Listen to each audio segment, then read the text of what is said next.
ನನ್ನ ಸಂಗಾತಿಗೆ ಕ್ಯಾನ್ಸರ್ ಬಂದಾಗ 1 ವರ್ಷ ನಾನು ಅವನನ್ನು ಆರೈಕೆ ಮಾಡಿದೆ, ಆದರೆ ಕೊನೆಗೆ ಅವನು 2 ಮಕ್ಕಳಿರುವ ಮಹಿಳೆಯೊಬ್ಬಳಿಗಾಗಿ ನನ್ನನ್ನು ಬಿಟ್ಟು ಹೋದನು.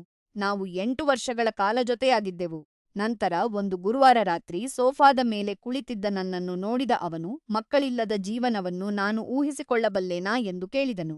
ನಾನು ಅದಕ್ಕೆ ಸಮ್ಮತಿಸಿದೆ. ಇದರ ಬಗ್ಗೆ ನಾವು ನೂರಾರು ಬಾರಿ ಚರ್ಚಿಸಿದ್ದೆವು.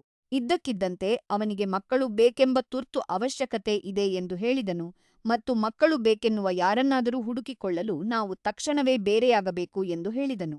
ನಾನು ಆಘಾತಕ್ಕೊಳಗಾದೆ. ನಾನು ಅತ್ತರೂ ಇಲ್ಲ. ನನಗೆ ಅವನ ಬಗ್ಗೆ ಕನಿಕರವಾಯಿತು, ಏಕೆಂದರೆ ಅವನ ಚಿಕಿತ್ಸೆಯ ಪ್ರತಿ ಹಂತದಲ್ಲೂ ಅವನ ಭಯ ಮತ್ತು ಕತ್ತಲೆಯ ಕ್ಷಣಗಳಲ್ಲಿ ನಾನು ಅವನ ಜೊತೆಯಲ್ಲಿದ್ದೆ. ನನ್ನ ಸ್ವಸ್ಥಸುಖಕ್ಕಿಂತ ಅವನ ಆರೋಗ್ಯಕ್ಕೆ ನಾನು ಮೊದಲ ಆದ್ಯತೆ ನೀಡಿದ್ದೆ. ಆದರೆ ಎಲ್ಲವೂ ಸರಿಯಿಲ್ಲದಂತೆ ಅನಿಸಿತು.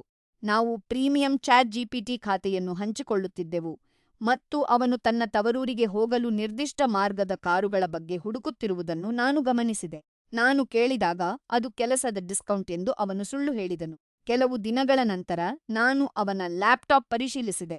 ನನಗೆ ಎಲ್ಲವೂ ತಿಳಿಯಿತು. ಅಶ್ಲೀಲ ಫೋಟೋಗಳು, ಬುಕ್ ಮಾಡಲಾದ ಹೋಟೆಲ್‌ಗಳು ಮತ್ತು ಇನ್ನೊಬ್ಬ ಮಹಿಳೆಗೆ ಅವನು ತೀವ್ರವಾಗಿ ಪ್ರೀತಿಸುತ್ತಿದ್ದೇನೆ ಮತ್ತು ಅವಳಿಗಾಗಿ ನನ್ನ ಜೀವನವನ್ನೇ ಬದಲಾಯಿಸಿಕೊಳ್ಳುತ್ತಿದ್ದೇನೆ ಎಂದು ಕಳುಹಿಸಿದ ಸಂದೇಶಗಳು ಕಂಡವು. ಅವನು ತನ್ನ ಬಾಲ್ಯದ ಗೆಳತಿಯೊಬ್ಬಳನ್ನು ಮತ್ತೆ ಸಂಪರ್ಕಿಸಿದ್ದಾನೆ ಎಂದು ತಿಳಿದುಬಂದಿತು. ಅವಳು 5 ವರ್ಷದೊಳಗಿನ 2 ಮಕ್ಕಳಿರುವ ವಿಧವೆ. ಅವನಿಗೆ ಕೇವಲ ಮಕ್ಕಳು ಬೇಕಿರಲಿಲ್ಲ, ಅವನಿಗೆ ಅವಳೇ ಬೇಕಿತ್ತು. ನಾನು ಅವನನ್ನು ಪ್ರಶ್ನಿಸಿದಾಗ ಅವನು ತನ್ನ ದ್ರೋಹವನ್ನು ಒಪ್ಪಿಕೊಂಡನು. ಅವಳ ಮೇಲಿನ ಪ್ರೀತಿಯಲ್ಲಿ ತಾನು ಮುಳುಗಿದ್ದೆನು ಮತ್ತು ನಮ್ಮ ಸಂಬಂಧವನ್ನು ಕೊನೆಗೊಳಿಸುವ ರೀತಿ ತುಂಬಾ ಕೆಟ್ಟದಾಗಿತ್ತು ಎಂದು ಹೇಳಿಕೊಂಡನು. ಇಲ್ಲಿ ಅತ್ಯಂತ ಕೆಟ್ಟ ವಿಷಯವೆಂದರೆ ಅವನು ಮಾಡಿದ ಮೋಸವಲ್ಲ, ಬದಲಾಗಿ ನಾನು ಅವನ ಜೀವನದಲ್ಲಿ ಒಬ್ಬಳ ಸ್ಥಾನವನ್ನು ಕಳೆದುಕೊಂಡೆ ಎಂಬ ಭಾವನೆ.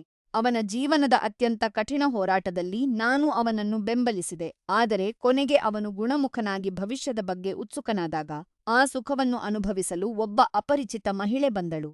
ನಾನು ಕೇವಲ ಬಿಟ್ಟು ಹೋಗಲ್ಪಟ್ಟವಳಲ್ಲ, ನನ್ನನ್ನು ಬೇರೆಯವರೊಂದಿಗೆ ಬದಲಾಯಿಸಲಾಯಿತು.